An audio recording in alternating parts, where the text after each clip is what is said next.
We're on Mill Avenue, just next to ASU's Tempe campus, which is a pretty hot spot for bars and nightlife for all of Tempe and some of the surrounding areas.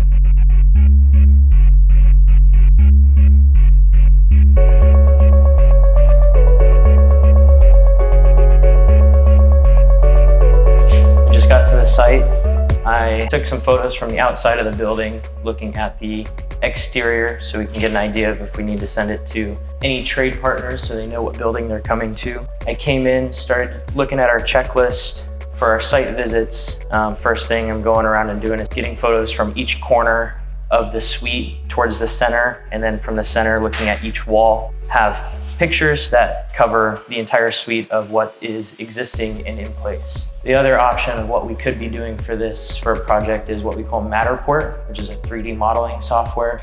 It's a camera that's on a tripod, does a 360 and build out the space for you. But on a smaller project like this, that's a fairly limited scope, not as important to have that 3D model because we do charge the client a little extra for it. But if they would like it, we can do that for them. Before we go to any engineering, we'll get a sign off of the client.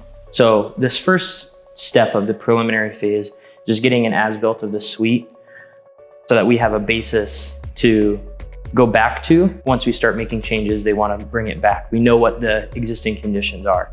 So we'll create a CAD file that is, we call it an as-built, but that will stay the same. We'll save that. We'll take that as-built, we'll put it into what we call our preliminary drawings, putting in what the client wants to do with the space. So we'll start noting everything that's going to get demoed. If they're going to take out any walls, we'll start putting in all of their new equipment, fixtures, furniture, whatever they've provided to us from just probably a sketch or a list of items.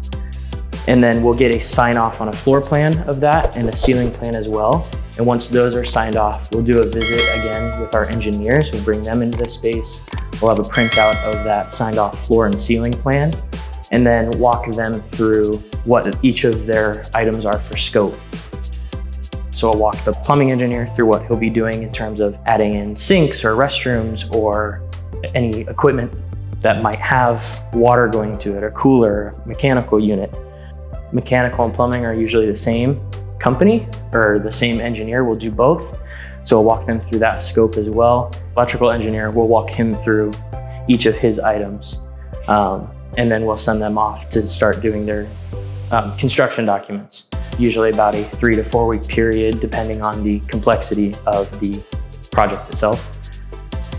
We'll get usually about a 50% set from them. So once they've kind of gotten all of their items in, we've told them where the client wants outlets, we've told them where all the equipment is going to be.